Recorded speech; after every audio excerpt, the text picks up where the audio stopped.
Hello everyone, आज हम premium pro में टेक्स्ट में टेक्सचर को ऐड करेंगे। टेक्स्ट में टेक्सचर को ऐड करने के लिए सबसे पहले ये एक मैंने टेक्सचर ले रखा है अपने प्रीमियम प्रो में। आपको लिंक डिस्क्रिप्शन में इसका मिल जाएगा। अब मैं यहाँ पर मैं जाऊंगा और यहाँ से ऐड करूंगा एक न्यू सीक्वेंस, जिसका जो साइज है वो मैं रखूंगा 1920 बाई 1080 और कर दूंगा ओके।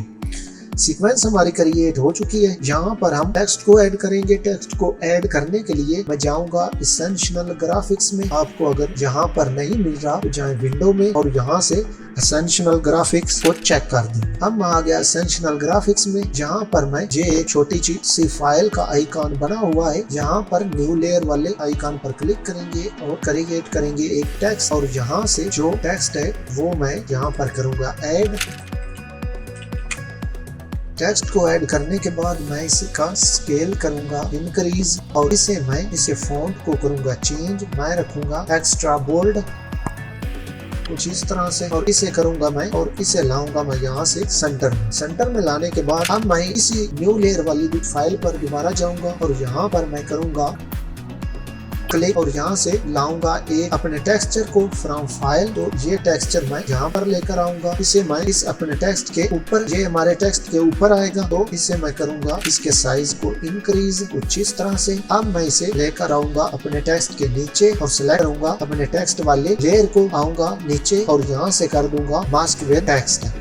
तो हमारा जो टेक्स्ट है उसमें टेक्सचर ऐड हो जाएगा। अब हम इसका जो हमारा ये टेक्स्ट था इसका दुरानिया जो है वो रखेंगे 5 सेकंड और इसके पीछे हम ऐड करेंगे एक बैकग्राउंड। तो यहाँ पर मैं न्यू आइटम पर जाऊंगा और यहाँ से मैं कलर मैट को क्रिएट करूंगा और यहाँ पर मैं कोड को करूंगा पेस्ट और ये कलर मैं इसे दूंगा। अब मैं इसे लाऊंगा ड्रैग करके इस टेक्स्ट वाली लेयर के नीचे कुछ इस तरह से। अब इसे मैं सिलेक्ट करूंगा और जाऊंगा लुमेट्रिक कलर में। अगर आपको यहाँ पर नहीं शो हो रहा तो जाए विंडो में और लुमेट्रिक कलर को चेक कर दें। अब इसकी जो अमाउंट है वो मैं कर दूंगा डिक्रीज और जो इसका फेदर है उसे मैं हल्का सा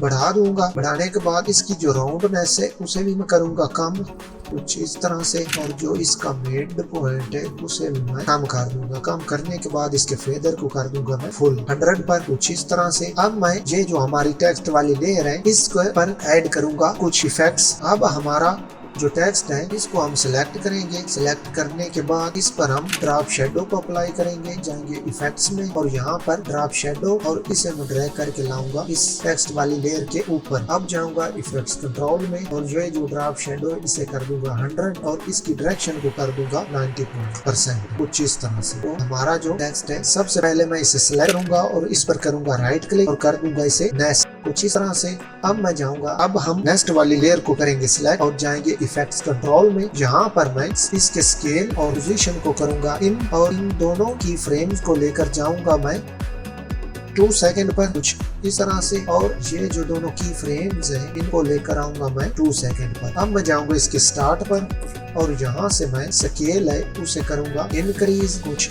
इस तरह से और जो इसकी पोजीशन है उसे मैं कर दूंगा कुछ इस तरह से ताकि हमारा जो टेक्स्ट है वो हमारी विंडो से बाहर चला जाए। अब हम इन दोनों की फ्रेम्स को, अब हम ये जो स्केल वाला की फ्रेम है इससे करेंगे सिलेक्ट और इस पर करेंगे ईज इन और पहले वाले की फ्रेम को सिलेक्ट करेंगे और इस पर राइट क्लिक करेंगे और कर देंगे ईज आउट। तो हमारा जो टेक्स्ट है वो हमें कुछ इस तरह से नजर आएगा। अब हम जाएंगे अगेन इस नेस्टेड वाली सीक्वेंस को पर डबल क्लिक करेंगे और इसे करेंगे ओपन करने के बाद जाएंगे एसेंशियल ग्राफिक्स में और यहाँ से जो हमारी टेक्सचर वाली लेयर थी इसे सिलेक्ट करेंगे। सिलेक्ट करने के बाद हम इसे यहाँ से ओपन करेंगे और इसके जो स्केल है उसे करेंगे हम मजीद हम कुछ फ्रेम आगे जाएंगे और यहाँ पर हम इस टेक्सचर वाली लेयर को सिलेक्ट करने के बाद जाएंगे स्केल पर और इस स्केल को करेंगे चेक। इसके की फ्रेम को करेंगे इन करने के बाद इसके को लेकर जाएंगे हम इस एंड पर और यहाँ पर हम इसका जो साइज है वो हल्का सा इंक्रीज कर देंगे कुछ इस तरह से। और इस जो नेस्टेड वाले सीक्वेंस है इसे